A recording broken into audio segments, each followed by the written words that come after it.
Hello everybody and welcome to this first module in our Reading Aloud course. I'm joined today by Sonia Thompson, who is the head teacher of St Matthew's School in Nechells, which is also a support and research school, and by Ben Harris, who is Year 6 teacher and English lead at St Mary's School in Dunmow, Essex. I can think of no people I would want to invite who are better placed to help us explore this topic of why reading aloud is so important. So can I welcome you both first of all? And Sonia, can I just ask you in a sentence or two, just to say why, just for you to say why reading aloud is important to you, and we'll talk about school in a moment. I think certainly for me, my earliest memory of being read aloud to at school was quite a profound experience. I always say I was with a teacher who I don't think we particularly got along, but when he read aloud to us as a class, and certainly to me, my goodness, I couldn't have loved him anymore. He did everything. He did the voices, he did the intonation, he did the expression. And I think he prepared us as well. He made sure we put everything away. He made sure our desks were clear. He said we could put our heads down on the table. And I think when he read, I just think there was that connection. And I think that's what reading aloud is. It's about that connection that you make with children. And that opportunity to really tune in.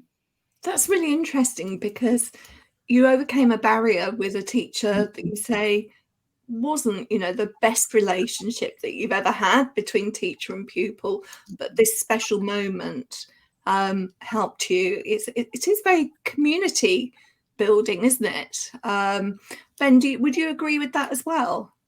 Very much so, yeah. I think what Sonia said at the end there about it being about connection is exactly thinking about it, why I place such an importance on it in my daily routine.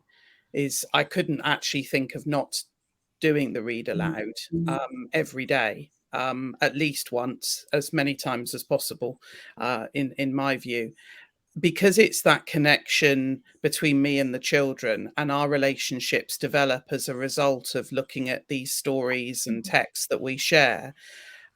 We learn about each other.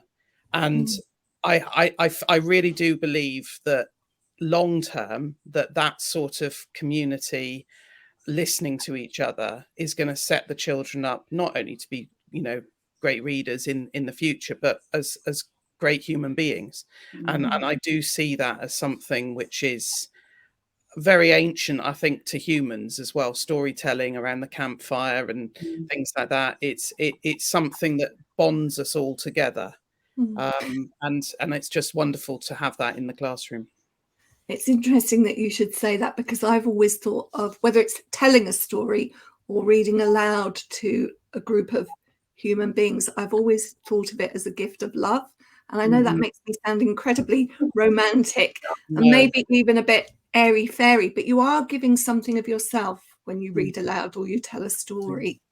So Ben, we're going to talk about schools in a moment, but for you personally, why is reading aloud important, and what impact has it had on your life?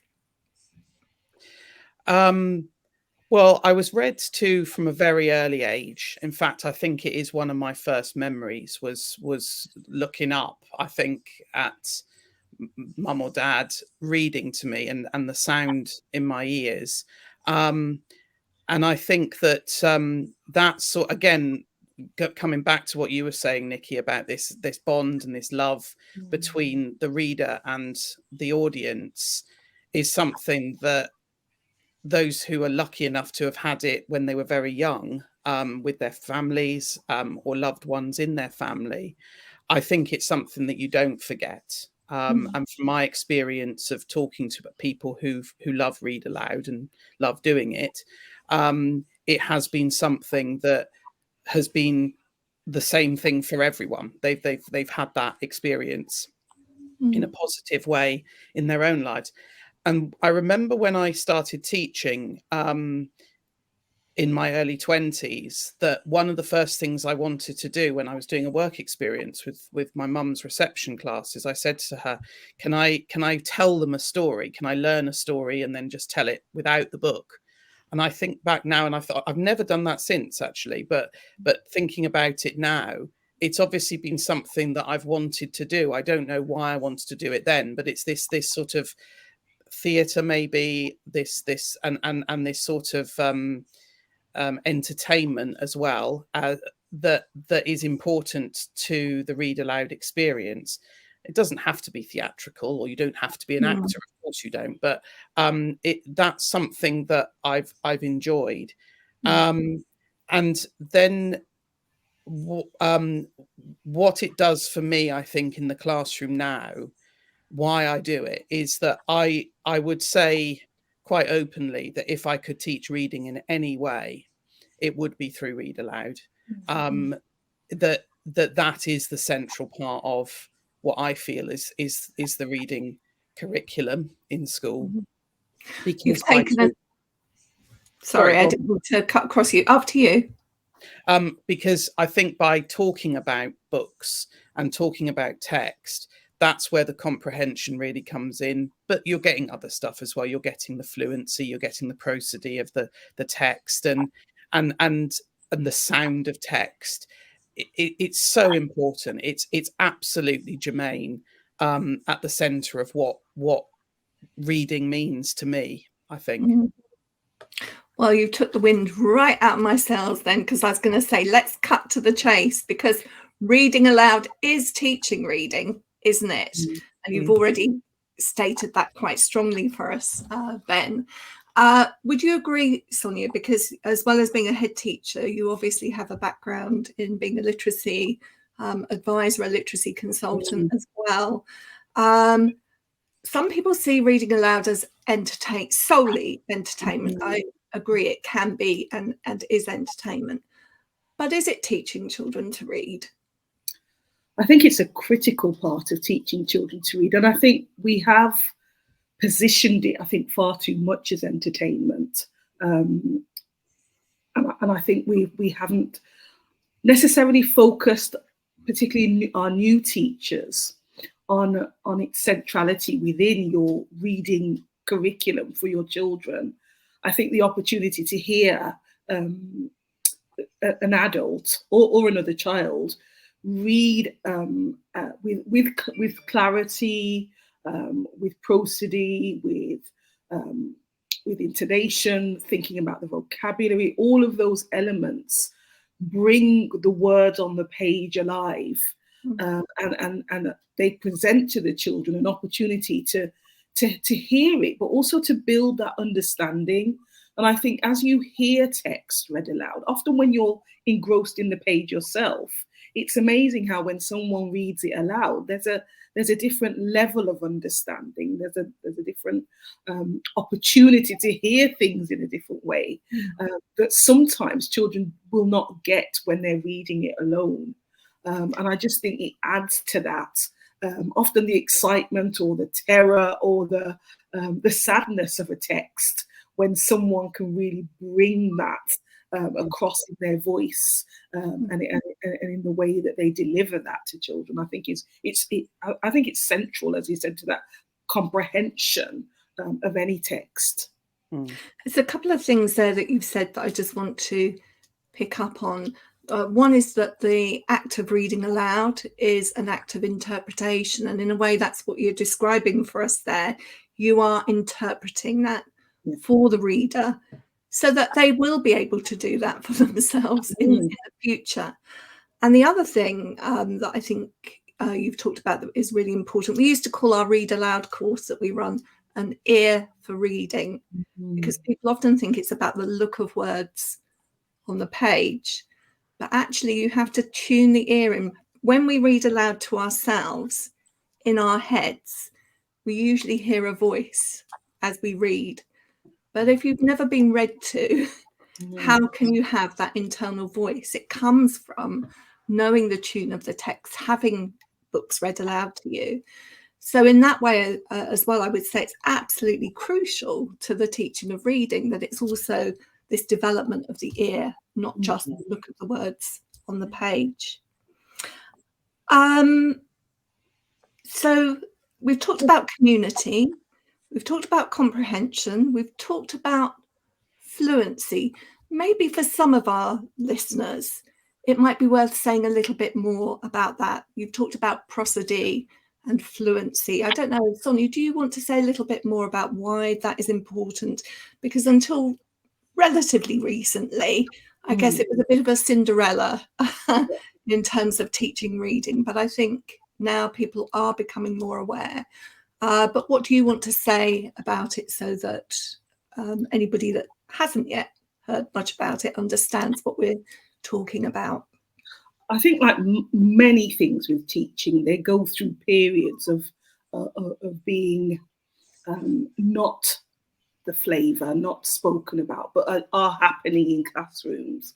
And I think this is probably one of the areas that that I'm certainly very excited about, that people are talking about fluency and talking about prosody. And I think it is that opportunity for children to really get the rhythm of a text as they read it, to understand where to speed up, where to slow down, and all of that, where to intonate, where to pause. And all of that adds to that level of understanding. And as you said, that interpretation of the text. Often children who don't understand fluency, who haven't been taught how to read with fluency, they're still reading in a very staccato, very static way, almost as a robot. And it's that level of not being fluent that often means that children miss that opportunity to interpret and miss that opportunity to understand what they're reading. And often these are children who can read. They're able to read, but they're not able to fully comprehend the text because they haven't got that level of clarity, of fluidity when they're reading. And the phrase, all of these things come together and they're integrated through reading aloud, because actually, I don't want to go too far down this route, but the teaching of grammar, actually, you're going to understand that if you can hear a phrase as it's being read aloud. It is about phrasing and units of meaning. And that's what we're talking about here. To actually teach that without any ear for reading seems to me quite bizarre. Delight, motivation, the ear for reading, the internal voice, the interpretive experience, building the community, it all sounds really good. So in that case, why isn't everybody doing it? What are the potential barriers, if there are any, that we need to overcome? And I think there are, because you're keen advocates, but you won't necessarily see that in every classroom. So in your experience, either teachers that you've worked with or schools that you've worked in, what do you think are the barriers? I think often timetabling is something that comes up. I see it on Twitter. I've heard it from experience, and when I used to work in other schools helping with English, I heard it there too. I think timetable is always a problem, because read aloud as well, I think, echoing something that Sonia said a little bit earlier, it can sometimes be seen as cozy or a nice thing that's done in the reading corner at the end of the day or on a wet Friday afternoon. And it really isn't that. It feels to the children like the most natural thing to do. It feels to me, as an experienced reader aloud, a natural thing to do. But I think it can also seem like something extra to the curriculum that isn't part of teaching reading. We've talked very much about how it is crucial and vital, as Sonia said, to the curriculum of teaching reading. And I firmly 100% hold by that. But it's difficult to quantify and to measure, or to find how is read aloud impacting on children's reading. And I think a lot of teachers worry about that. I think they worry that half an hour a day is a lot of time. We know that it pays, so many times over what a half hour reading lesson might do. But it's something that I think people worry about, that it seems to be, am I allowed to do this? Is it something that is just nice because the kids are enjoying it? I mean, goodness me, can't let them enjoy anything. And the teachers are enjoying it. Goodness me, we can't let the teachers enjoy themselves. No, we can't enjoy it. And I think there is that guilt. I think people feel guilty if it's feeling like, oh, this is nice. Should I be doing it? Is it not teaching them something? So timetable is always a problem. Let's talk in a moment about the overcoming timetabling issues. Sonia, you've talked a little bit in the past when we've had conversations about permissiveness, permission to do something. And as a school leader, do you feel that that's something that you need to do? I think it's crucial that the leaders are the role models for reading aloud, for giving it credence, and for giving it the positioning that it should have within the school, which for me is at the heart of the school. It's got to be at the heart of the school. I think we have, rightly so, lifted phonics to a place where it needs to be, and I fully understand, but I think at the same time we decreased the kind of focus on reading aloud, reading for pleasure, and I think it's interesting that when the English hubs came around, it was solely phonics that they were focused on, and kind of did their thing with phonics and then started reading aloud. And I know that Teresa Kremen has been a massive advocate of kind of getting it up and running.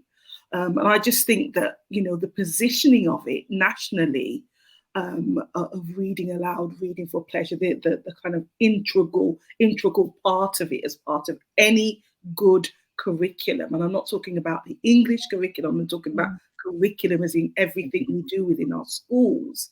I think it's finding its positioning now, which is great, but not all schools have got the message. I think there is this thing that we can't sacrifice, and that is the word. I think that if that word in itself was sacrificing other lessons to do reading, that doesn't make sense to me, that we're sacrificing. I think we've got to move away from that type of language when it comes to reading aloud, and understand its position and where it needs to be. Yeah, I mean, for me, it's also understanding that reading aloud is not something that belongs solely in the domain of English teaching. Ben, I know that you are a keen advocate of non-fiction reading. I also think, there's a lot of incidental, non-timetabled opportunities where you pick up maybe a newspaper and you read a bit of a report that you think is something that will interest the children that day, and it's very topical. And it might not take more than 5 minutes out of your schedule. And we can all find the odd 5 minutes in a day, because there are those moments. But non-fiction is integral to the curriculum. So what would you say about that? Well, I'll come to that, and I'll just say something about fiction. But what Sonia just said about it being like you're sacrificing other lessons, I think that that when you're reading aloud to the children, no book is written in a vacuum. It hasn't. Well, no great book or no good book has been written in a vacuum. It's been written in a context of society. That it's been published, with these messages for its young audience or older audience, or whatever. And the last book that I read in my class this year was The Secret Wild by Alex Evelyn. And in that book, don't think I knew personally as much as I do now about plants as I did from reading that book with the children, because every chapter there was a new plant mentioned, and the elephant cactus, for instance, and the children got into the habit of saying at the end of the chapter, when we have time to talk, what does that look like? And then that sort of tiny little ephemeral bit of science teaching, there's an elephant cactus. And then they're asking questions like, well, how does it get that big? Why does it look like that? Where does it grow? You've got geography, you've got science, you've got your reading as well. And yeah, it's general knowledge. Yeah, it's little bits. But general knowledge, you can't have general knowledge lessons. You've just got to inspire this enjoyment in finding out funny little things about the world, or not so funny little things about the world around you. And reading aloud, when it's done really well and children feel that they can ask and they can explore, that's where you're teaching children to be much deeper scientists and geographists, and all of that sort of stuff is being done. And yeah, that little bit of information about an elephant cactus might not come up in their life forever, but it's there. Then they've seen it, they know it exists, they know what it's like. And then I think when I've read aloud non-fiction, the talk changes an awful lot when you invite children to talk about that. And one of the very last read alouds was on the last day of term, and I read them just as they were getting ready for their final morning. I read them a little bit from Britannica magazine, and it was the Factopia page that they have every month, and on it there was something. It said, "Did you know that there's a bacteria that poos gold?" And as soon as I read that, what does it look like? Oh my goodness! Oh, and all of that sort of stuff. And then there was all the questions and the wondering and the connections. I've seen this. I've watched this. I've done it. And that sort of vitality to learning is something that I think happens brilliantly when you're reading aloud to children, whatever it is. Yeah. So barriers of timetabling, but we can find incidental opportunities as well as, building it into our day as well. Are there any other potential barriers that we need to overcome? I think from my point of view, I have known teachers and other adults who felt less confident about reading aloud. And I think that's something that, rather than berating people for not doing it, we do have to help those that are less confident to find the confidence to do it. Any tips for that? For me personally, I think there's building in opportunities for training. We've done several insets where we've watched. We've gone onto the CLP poetry site and watched authors read aloud and just try to unpick what are some of the things that they're doing, reading their poems, reading their books. I think any opportunity to just watch clips of it being done and the stillness of that. Sometimes I think teachers think that you do have to be some sort of acting that needs to be brought to the table, but often it's that quiet read and that slow read and that gradual build up that teachers need to just see for themselves and have a go at it. And I think practicing with each other, I think that's also a good opportunity. I think often we practice in front of the children, and it's great to practice with each other before we take it into the classroom. So I think there's lots of good opportunities to practice with each other at reading sections of texts in the same way that we practice other things that we do as teachers. And I think, if we value its importance and we want teachers to do it well, we shouldn't be leaving it to chance and just expecting all teachers to be confident at it, because that's certainly not the case. And often that lack of confidence will mean that some teachers are still trying to evade the good read aloud at the end of the day, or not really thinking about the choices and selections and the importance of all of that, because it's not seen as that thing that A, they're good at, or B, that's valued within the school. You've sort of taken us on to our next key question, which is about whether reading aloud is a skill that can be learnt. and the idea of practicing with each other. I was very fortunate as a student teacher in Goldsmiths in the early 1980s, where it was considered so important that we actually had lectures on reading aloud. Sadly, teacher training has been so squeezed that actually it's very hard for people to build in those opportunities now. But it's something that I've never forgotten. And I wouldn't want to be practicing especially some more complex texts, because you have to find the rhythm of it. And I think that opportunity to practice with somebody else before you do it, rather than just picking up the book and having a go. Of course, sometimes we do have to do that. We can't practice every text, but we get better and better at doing it. And I think what you've said there, Sonia, is so important, practicing with a supportive colleague. We also have some videos, which I'll talk about right at the end of this session, where we have a storyteller and the poet, storyteller Mike Dodsworth, and a poet, Joseph Coelho, who's now the Children's Laureate, just giving a few tips. They're very short and they're sort of workshop-y. So how to pay attention to punctuation, how that can make a difference. Making notes on a text. Some people put their hands up in horror and think, oh no, you can't put notes on a text, you can't scribble on a book. But actually, sometimes just a little note can be useful. Again, you know, how you build character through your reading aloud and commit to that character and have a little bit of consistency. Again, doesn't need to be a big acting job, but you need to perhaps have thought about that a little bit too.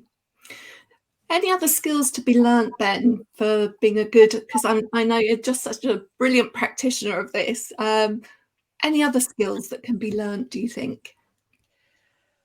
I think that one of the most important things is there is no one way of doing it. And I think if you think, okay, I'm going to make this my own, that is a crucial thing. Don't worry about what other people are doing, but do it because you enjoy it, first of all. If you don't enjoy what you're reading, it's going to come across the children very, very obviously. And one thing where I do allow the children to choose texts that we're going to read aloud, that I'm going to read aloud to them, but it will come from a curated selection that I've chosen, because I don't want to be reading something that I'm going to find unenjoyable. So they've got the choice, and I will probably select them because of the children I get to know over the course of the year. But it will be things that I will enjoy reading to them and sharing with them. And there's books that I'm reading aloud to my classes regularly over the years now that I was read at school as well. Now there's an issue with some old books, but various different things can come up, that just because they were read to you at school doesn't mean they make them good for now. But things like Jean Kemp's Turbulent Termitite Tyler is just it just is a winner every time. And I remember being read that in year 6 by my teacher, and the enjoyment of that book, not just for its finale, but for the way in which it captures the idea of a year 6 child, is something that I want to share with my classes now, to show them, look, this was written all this time ago, but you know, this character has the same sort of life as you. So I want to connect it. I think the skills of teaching, the skills of reading aloud can be learned, but don't think there's a set of rules as well. Go with your children. And my read alouds change every year. The way in which I read aloud a text and what I allow the children to do, it depends very much on the class that I have that year. So be receptive and flexible to that. And I love the idea about, you know, being yourself as that reader, committing to it, but that, you know, being true to yourself.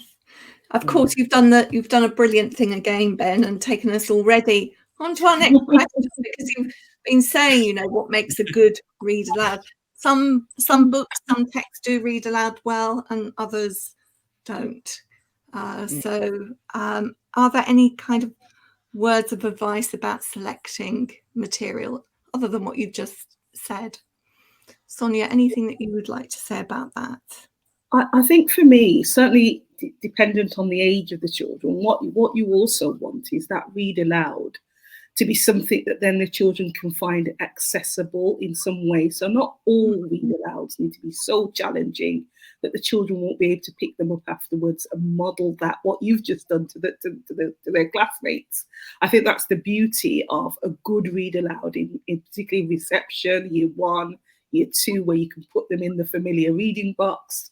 And then what's absolutely beautiful then is to see the children sitting down in a reading space in your classroom and modeling what you've done to each other.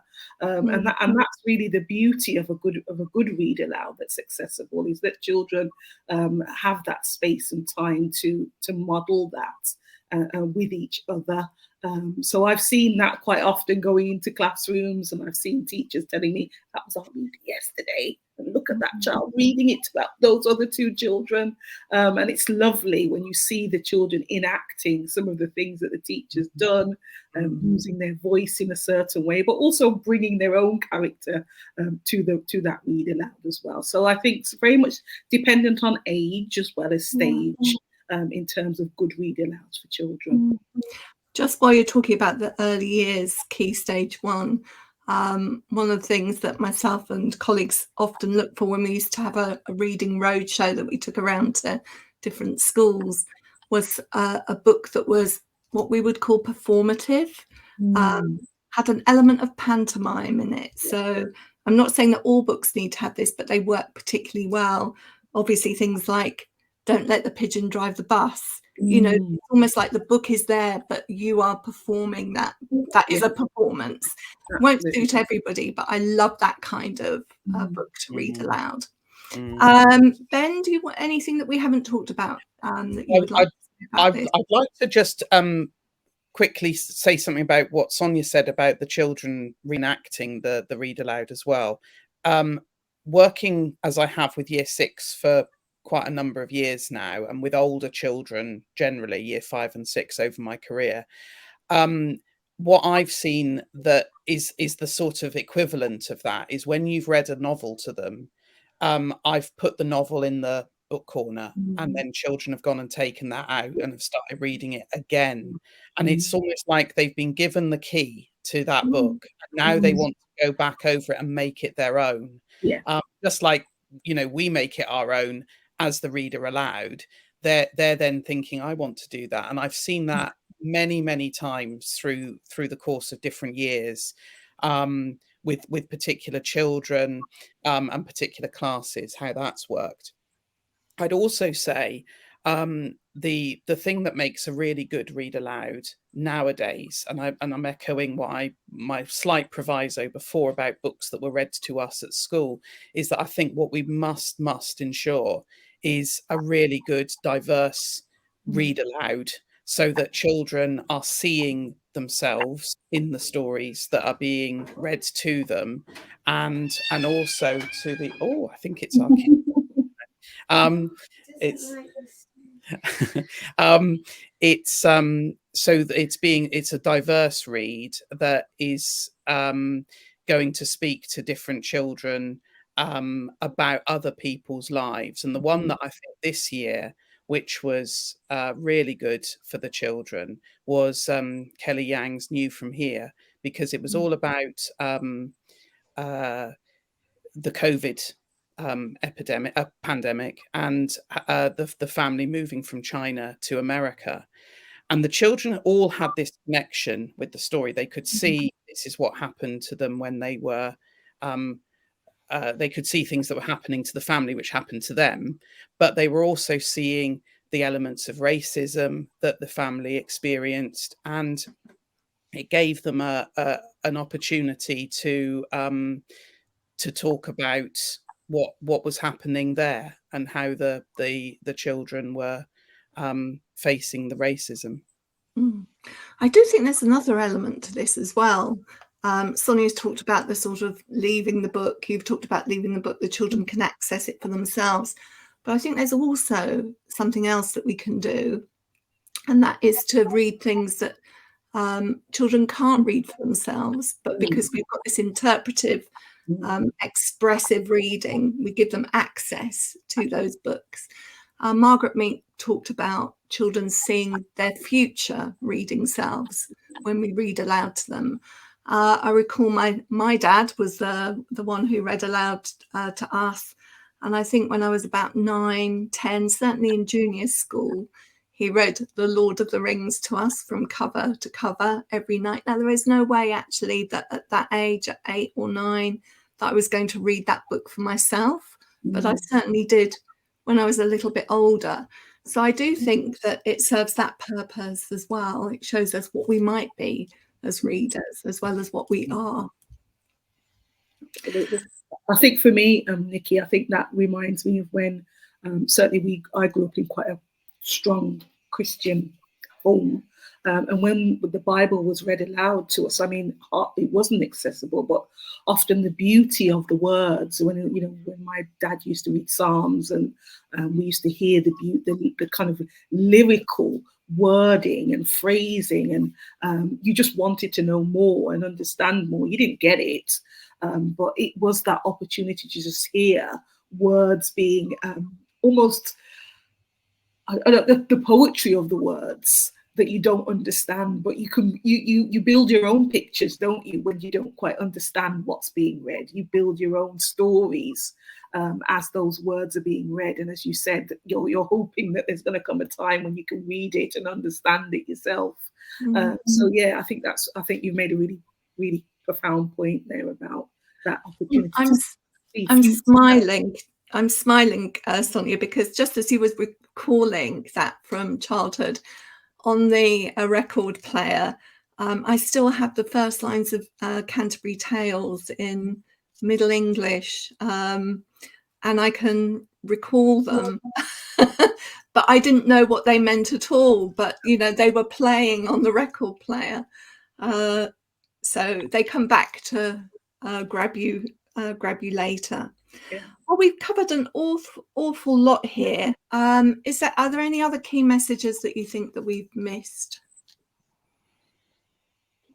Just have fun with it, I think. I think that's the key thing, is that the more you do it, the more you read aloud to children, the more you learn about the books that you're reading to them, and most importantly, you learn about them. I think it's a big thing, coming back to where we started, about the relationships and the connections between you as the teacher and them as the audience and as the class. It's something that you should just really enjoy and do as much of as you possibly can fit into the day.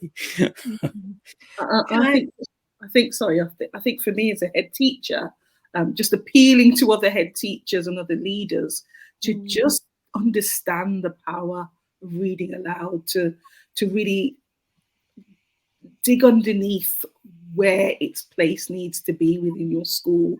There are a lot of schools who are reading aloud, but are not valuing and positioning it in the place where it needs to be, as that thing that should never fall off the edge because of the crowded curriculum. It should always have its place.